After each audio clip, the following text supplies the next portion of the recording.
Hi, this is the Daily Spark Day 15 question. It says, what bodily responses do I experience before I attach a story, belief, or identity to them? What bodily responses do I experience before I attach a story, belief, or identity to them? Well, actually, I just did the tarot combo video where I talked about one. So that's funny. This comes up as a question today.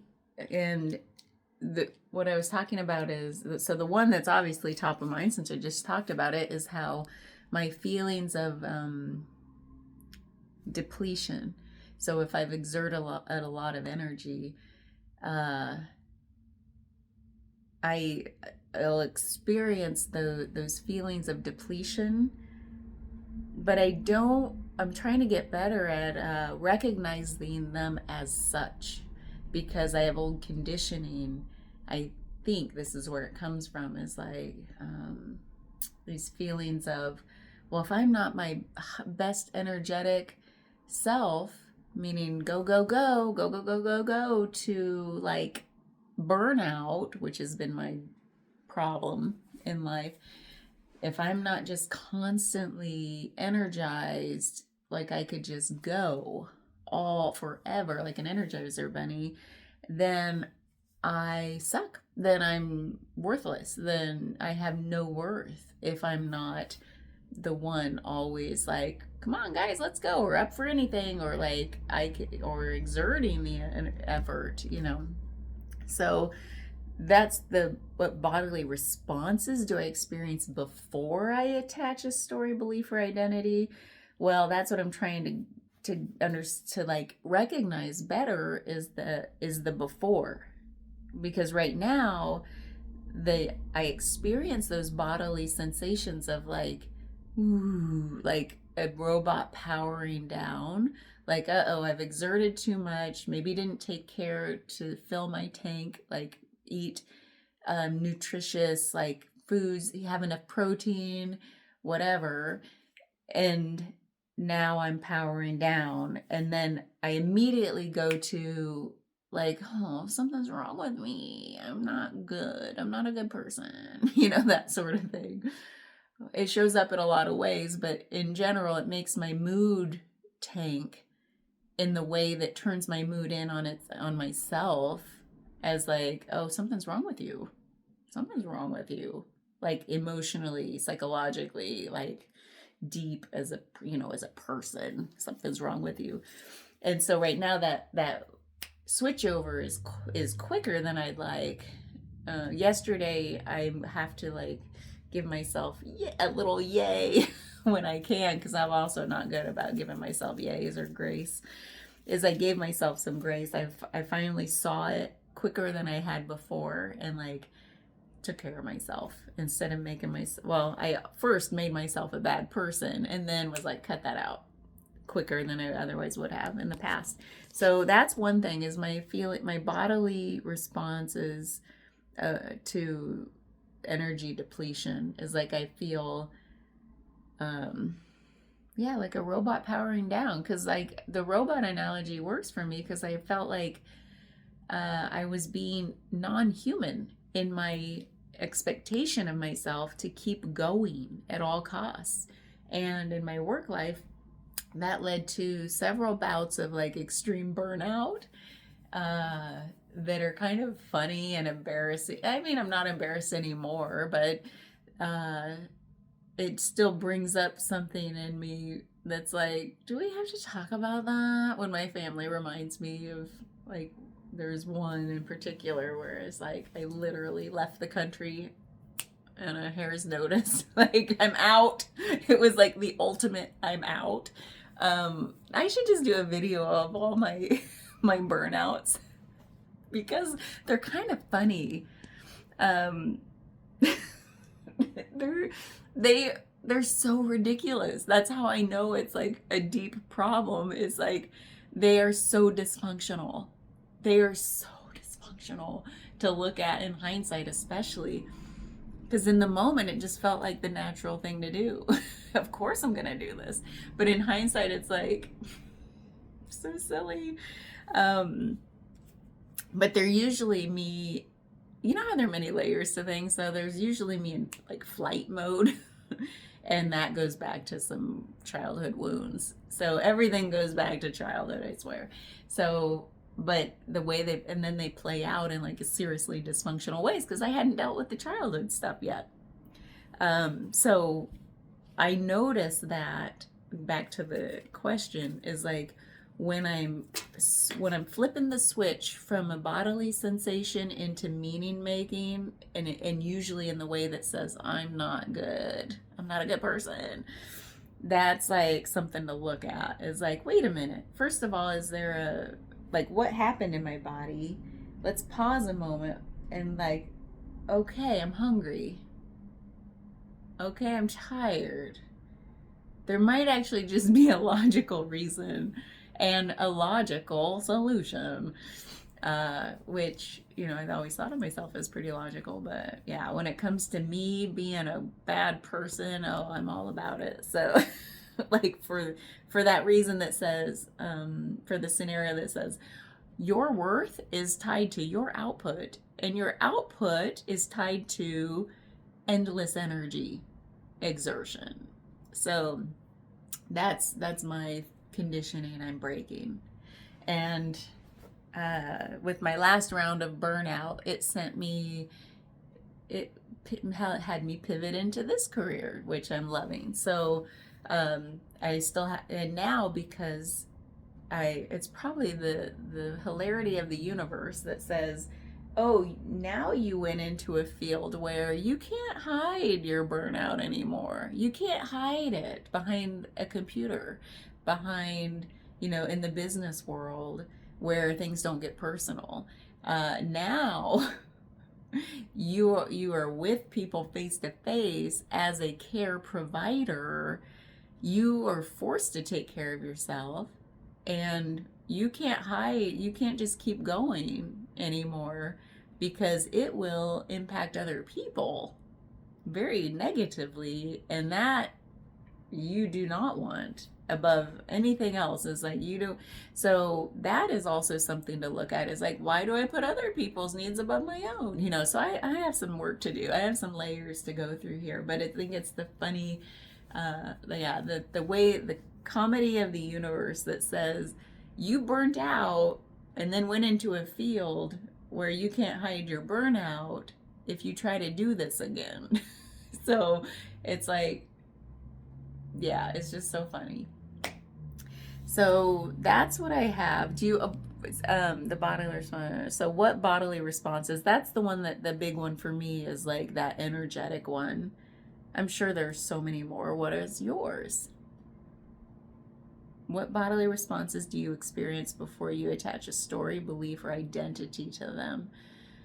Because attaching story, belief, and identity is what we do as humans. We say, oh, I don't feel good, I believe I'm a bad person. You know, it's like it comes up in so many ways.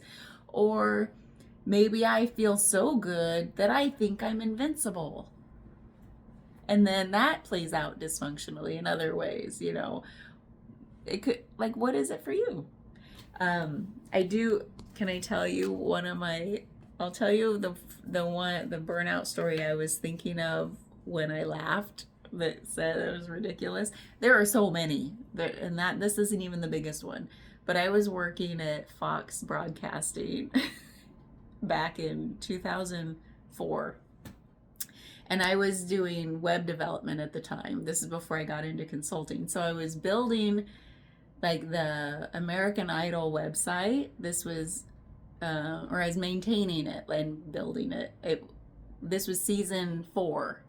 So it was early on in the American Idol enterprise. And we had a group of web developers, each working on different TV shows. Mine, and I would work on the lot because I lived in Los Angeles. So I was hired to maintain the American Idol website and Who Wants to Be a Billionaire, and sometimes the OC. Remember when that was on? So these shows were on, and there was, it was just like not a good environment for me, maybe for other people.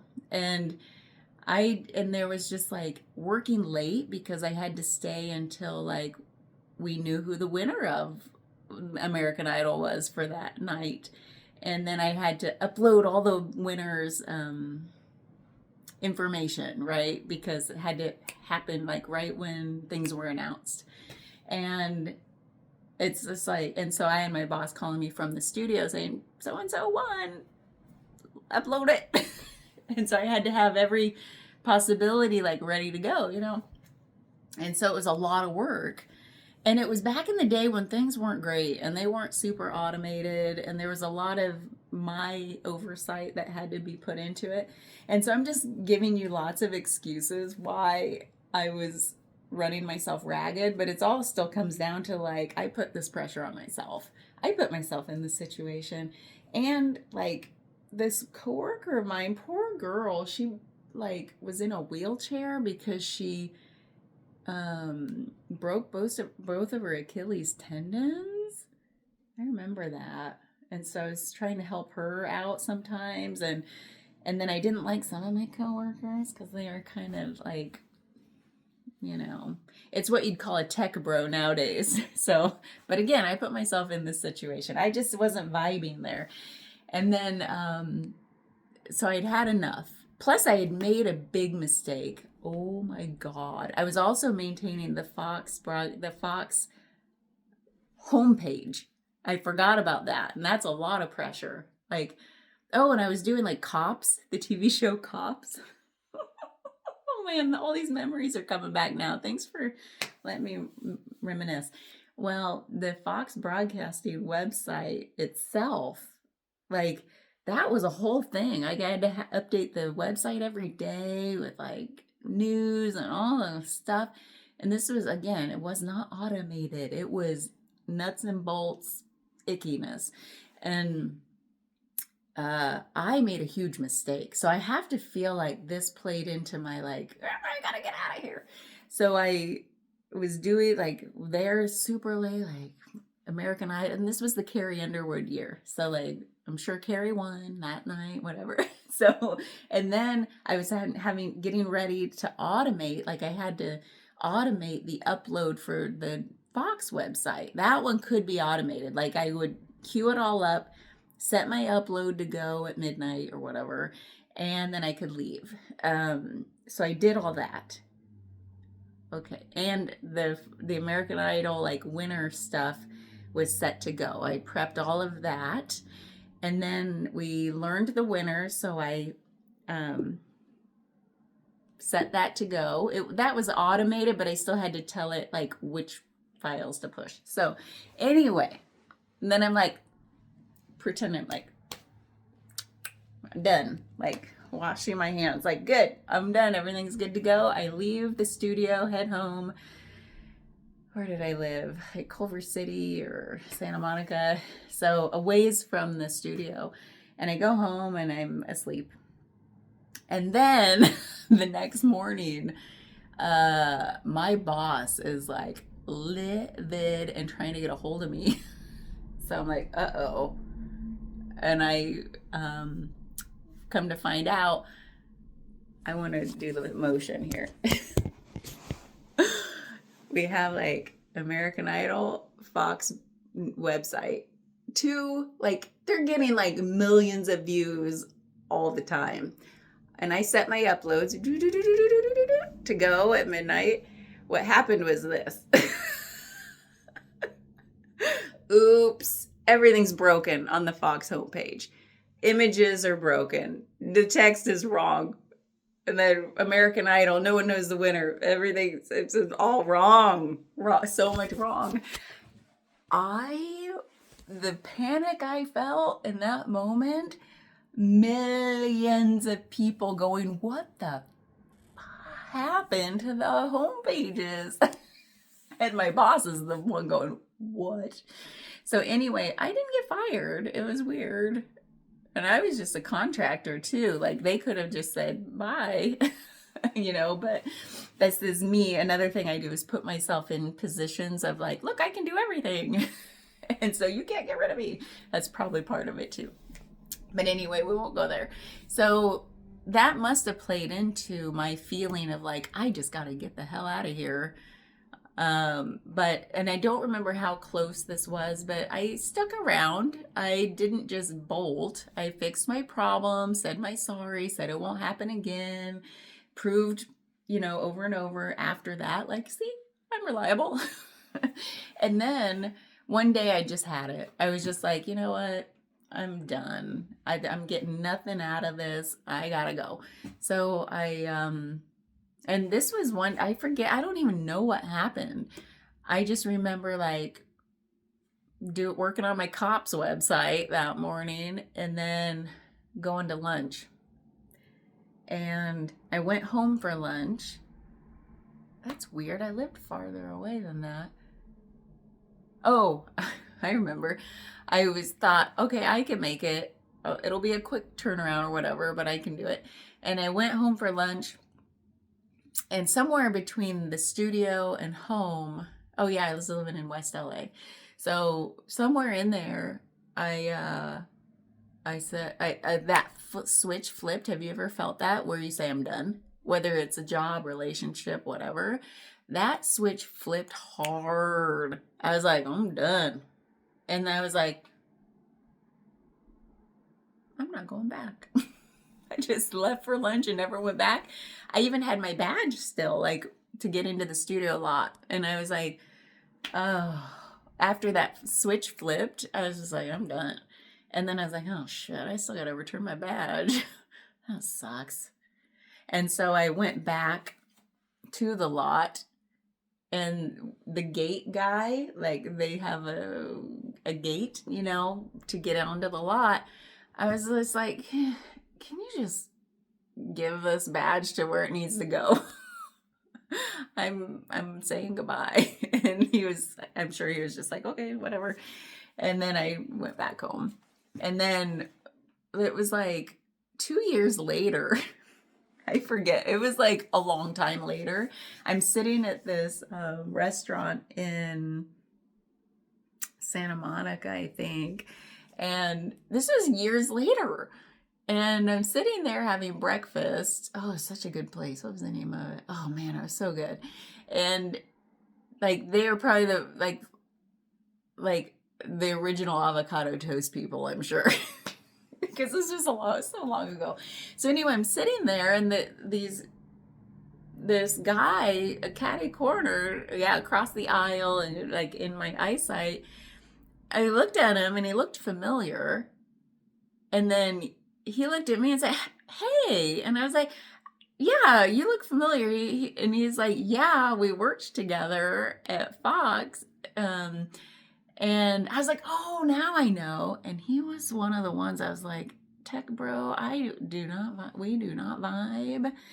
I do not like your machismo and your all the things that make me like a screaming feminist, but not really, like on the inside. But anyway, he just wasn't for me and I wasn't for him. But so I was like, oh, hey, yeah, hi. And part of me was like, oh shit, this is the first moment I'm seeing him since I bailed, and he probably had to pick up a lot of my work. Like, oh, part that hit me as like a little bit of embarrassment of like, oh, I'm sorry. But he didn't say anything like about that part of it, picking up my work or anything. He's like, yeah, you know what? We still talk about you. And I was like, what? And he's like, well, we have folders on a shared drive with our names. So like I could back up all my files whenever I wanted, just push them into the Elizabeth folder. And so he's like, yeah, when you left and we realized you weren't coming back, we renamed your folder. And I was like, what do you mean? He's like, we renamed it to Elizabeth's Long Lunch. Like they spelled the word long with a lot of O's. Elizabeth's Long Lunch. I thought that was hilarious. Like, what a great sense of humor they had, because she just left at lunch and never came back. So anyway, that's where my if I don't pay attention to my body, things like that happen, and they are highly dysfunctional, highly flight oriented. Like, I just gotta get out of here. And like I said, I should do a whole video as a reminder to myself of like how it shows up so I can be like on top of it more. So I gotta take care of those body responses. Thanks for story time. I would really love it if you are as dysfunctional as me with your body sensations, because that'd make me feel better. Just kidding. It's like I just think if we can laugh about these things, like to me, like being honest, now that I've looked at where they come from and cried all the cries, now I can look back and say, yeah, it doesn't have to be that way. As funny as it might be in hindsight, it doesn't have to be that way, and I don't want that going forward. I want to be the one who in the moment says, "Oh, you're just depleted. Take care of yourself. Give yourself grace. Give yourself love." Because that's the thing that was missing for me is grace. And I didn't get it. And so it showed up in a lot of freaky ways. So, yeah. Thanks. Bye.